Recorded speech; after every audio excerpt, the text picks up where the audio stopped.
This week in the galley, I'm going to cook you up a bonita. We're in my house, and lots of times people ask me about bonita. Is it good to eat? And it really is good.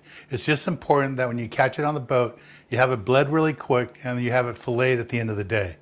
Nothing is worse than taking bonita home, it's been out of the bag all day, and it all falls apart. So if you take care of it, it'll be good to eat. So here's a bonita. You can see the skin side is still on here.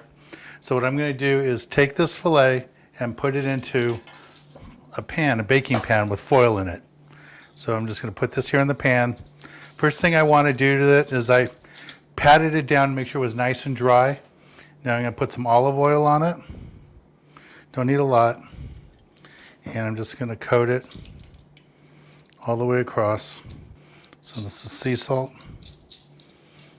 So I'm putting some black pepper on here. And just because I like it a little bit spicy, it has some red chili flakes. So I'm going to put some of that on here. You don't have to put this if you don't want it spicy, but I like it a little spicy. And then there's this spice, Mexican spice. It has like a lemony taste to it. It's really nice. I like to put this on my seafood. Sprinkle it on there. And the last thing I'm going to add is a little bit of lemon. Just put it on there. So now my oven is already at 350 degrees. Go ahead and put this in the oven.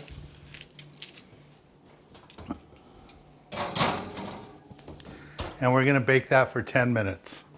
Pull the fish out in 10 minutes. Oh, that looks really good. Just going to go ahead and take a little bite. That is so good.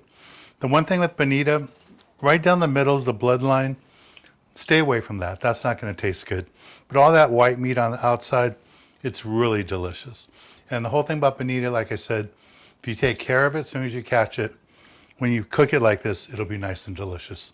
And as I showed you, I left the skin on it. Just leave the skin on it when you bake it. It comes out really nice. Well, let's get back on the water, show you more exciting action right here on Sport Fishing.